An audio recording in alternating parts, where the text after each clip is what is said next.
శ్రీకృష్ణ పరబ్రహ్మణే నమః. ఇది శ్రీమద్భగవద్గీత ప్రథమోధ్యాయము అర్జున విషాద యోగము 17వ రోజైనటువంటి ఈ రోజున మనం 33 మరియు 34వ శ్లోకాలు నేర్చుకోబోతున్నాం. ఏషాం అర్ధే కాంక్షితం నో రాజ్యం భోగాః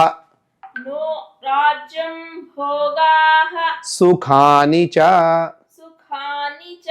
త ఇమే అవస్థితా యుద్ధే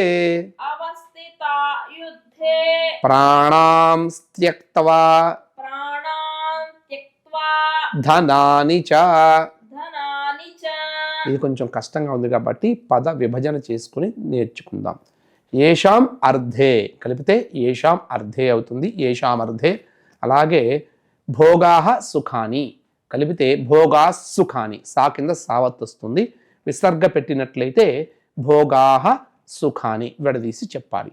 అలాగే త ఇమే అవస్థిత, ఇమే అవస్థిత కలిపితే ఇమే అవస్థిత. అలాగే ప్రాణాం త్యక్త్వా, ప్రాణాం త్యక్త్వా, ప్రాణాం తీసేసి త్యక్త్వా, ఈ ప్రాణాం త్యక్త్వా విడదీసినట్లయితే కలిపినట్లయితే ప్రాణాం త్యక్త్వా, కలిపి చెప్పినట్లయితే సా వస్తుంది, అక్కడ ప్రాణాం త్యక్త్వా అవుతుంది. ఒకసారి ఇప్పుడు మనం మళ్ళా కలిపి చెప్పుకుందాం. ఏషామర్థే కాంక్షితం నో రాజ్యం భోగా సుఖాని చ త ఇమే అవస్థితా యుద్ధే ప్రాణం త్యక్త్వా ధనాని చ. ఈ యొక్క శ్లోకం అర్థం ఏంటి అంటే, అర్జునుడు శ్రీకృష్ణుడితో ఇలా చెబుతున్నట్ట, కృష్ణ, నేను ఈ యొక్క యుద్ధాన్ని ఎవరి కోసమైతే, ఎవరి శ్రేయస్సు కోసమో, ఎవరికి రాజ్యం ఇవ్వటానికి, ఎవరికి సుఖాలు ఇవ్వడానికైతే కోరి యుద్ధం చేస్తున్నానో వారందరూ కూడా ఈ రోజున ఈ యుద్ధంలో ప్రాణాలను సైతం లెక్క చేయకుండా వారి రాజ్యాలను, భోగాలను, సుఖాలను కూడా వదిలిపెట్టి ఈ యుద్ధంలో నుంచొని ఉన్నారు.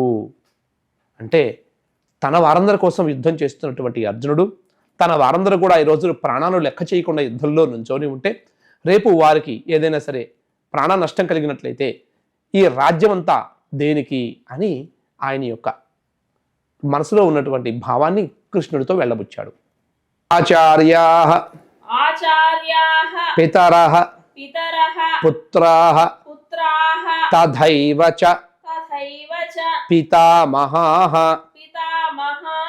మాతులాః శ్వశురాః పౌత్రాః శ్యాలాః సంబంధినః తథా.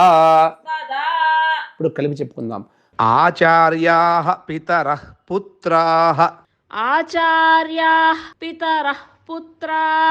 తథైవ చ పితామహాః మాతులాః శ్వశురాః పౌత్రాః శ్యాలాః సంబంధినస్తథా.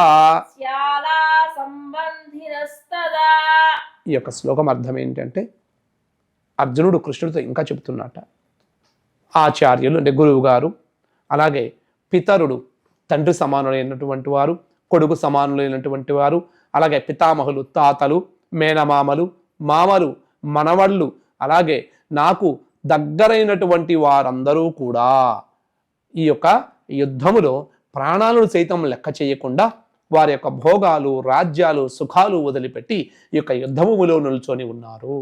అటువంటి వారందరి యొక్క ప్రాణాలను పణంగా పెట్టి నేను యుద్ధం చేయటం అవసరమా, నాకు యుద్ధం మీద ఎటువంటి ఆసక్తి లేదు అని అర్జునుడు పలికాడుట.